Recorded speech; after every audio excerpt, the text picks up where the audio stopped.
മുട്ടിൽ വാരമുറ കേസിൽ പ്രതികൾക്ക് തിരിച്ചടി. അഗസ്റ്റിൻ സഹോദരന്മാരുടെ അപ്പീൽ തള്ളി. ന്യൂസ് ചാനൽ കയ്യിലുണ്ടെന്ന് കരുതി ആരെയും കരിവാരത്തേക്കാമെന്ന് കരുതണ്ട. റിപ്പോർട്ടർ ടിവിക്കെതിരെ നോട്ടീസ് അയച്ചു സാബുവും ജേക്കബും. വയനാട് മുട്ടിൽ മരമുറ കേസിൽ അഗസ്റ്റിൻ സഹോദരന്മാർക്ക് കനത്ത തിരിച്ചടി. തടികൾ കണ്ടുകെട്ടിയ വനം വകുപ്പ് നടപടിക്കെതിരെ പ്രതികൾ നൽകിയ അപ്പീൽ കോടതി തള്ളി. വയനാട് അഡീഷണൽ ജില്ലാ കോടതിയുടേതാണ് ഉത്തരവ്. പ്രതികളായ ആന്റോ അഗസ്റ്റിൻ, റോജി അഗസ്റ്റിൻ, ജോസുകുട്ടി അഗസ്റ്റിൻ എന്നിവരുടെ അപ്പീലാണ് തള്ളിയത്. തടികൾ മുറിച്ചു കടത്തിയത് വനഭൂമിയിൽ നിന്നോ റവന്യൂ ഭൂമിയിൽ നിന്നോ ആണെന്ന വനം വകുപ്പിന്റെ വാദം കോടതി അംഗീകരിച്ചു. സർക്കാരിന്റെയും വനം വകുപ്പിന്റെയും പ്രധാന കേസുകൾക്ക് ബലം നൽകുന്നതാണ് ഈ വിധി.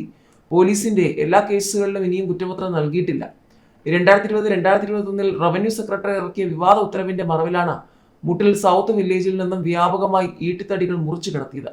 15 കോടിയോളം വിലമതിക്കുന്ന തടികൾ ഇപ്പോൾ വനം വകുപ്പിന്റെ കൂപ്പാടി ഡിപ്പോയിൽ സൂക്ഷിച്ചിരിക്കുകയാണ്. വനം വകുപ്പിന് വേണ്ടി കേസിൽ ജില്ലാ government pleader advocate J Pramod ഹാജരായി. റിപ്പോർട്ടർ ടിവിക്കെതിരെ നോട്ടീസ് അയച്ച കിറ്റെക്സ് MD സാബുവും ജേക്കബ് 280 കോടി രൂപ നഷ്ടപരിഹാരം ആവശ്യപ്പെട്ടാണ് നോട്ടീസ്.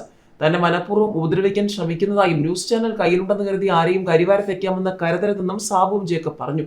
റിപ്പോർട്ടർ TV വ്യാജ വാർത്ത സൃഷ്ടിക്കുന്നുവെന്നും ഉടമ ആന്റോയെ അറിയുന്നത് തന്നെ മാങ്കോഫോണിലൂടെയാണെന്നും അദ്ദേഹം കൂട്ടിച്ചേർത്തു. തട്ടിപ്പ് നടത്തിയതിലാണ് ആന്റോയെ കേരളം അറിയുന്നത്. പിന്നീട് പേര് കേട്ടത് മരമുറ കേസിലൂടെയാണ്. മാസങ്ങളോളം ശിക്ഷ കഴിഞ്ഞ് പുറത്തിറങ്ങി ന്യൂസ് ചാനൽ ഏറ്റെടുത്തു. ഒരു ചാനലിൽ ഇരുന്ന് തന്നെ മോശമാക്കാൻ ശ്രമിക്കുന്നുവെന്നും പറയുന്നത് വസ്തുതാവിരുദ്ധമായ കാര്യങ്ങളെന്നും സാബുവും ജേക്കബ് പറഞ്ഞു. ഓർഗാനിക് അല്ലാത്ത ഉൽപ്പന്നങ്ങൾ അമേരിക്കയിലേക്ക് കിറ്റെക്സ് കയറ്റി അയച്ചു എന്നാണ് റിപ്പോർട്ടർ TV പറയുന്നത്. ശുദ്ധക്കളവ് എങ്ങനെ പറയാൻ സാധിക്കുന്നുവെന്നും ഒരു വസ്തുതകളും പഠിക്കാതെ ചാനലിൽ ഇരുന്ന് പറയുകയാണെന്നും അദ്ദേഹം കൂട്ടിച്ചേർത്തു. റിപ്പോർട്ടർ TVക്കെതിരെയും ഗുരുതരമായി സാബുവും ജേക്കബ് ആരോപണം ഉന്നയിച്ചു. ലൈസൻസ് ഇല്ലാതെയാണ് റിപ്പോർട്ടർ ചാനൽ പ്രവർത്തിക്കുന്നത്. ബ്രോഡ്കാസ്റ്റിംഗ് സർട്ടിഫിക്കറ്റ് റിപ്പോർട്ടർ പുറത്തുവിടണം. ആന്റോ എങ്ങനെ MD ആയെന്നും ആര് ശബ്ദിച്ചില്ലെങ്കിൽ ദേശീയ ദുരന്തമായി മാറുമെന്നും അദ്ദേഹം കൂട്ടിച്ചേർത്തു. തെറ്റായ വാർത്ത നൽകുന്ന റിപ്പോർട്ടർ ചാനൽ ജനങ്ങൾ ബഹിഷ്കരിക്കണം. ആന്റോ അഗസ്റ്റിൻ ഉൾപ്പെടെ 16 പേർക്കാണ് നോട്ടീസ് അയച്ചിരിക്കുന്നത്.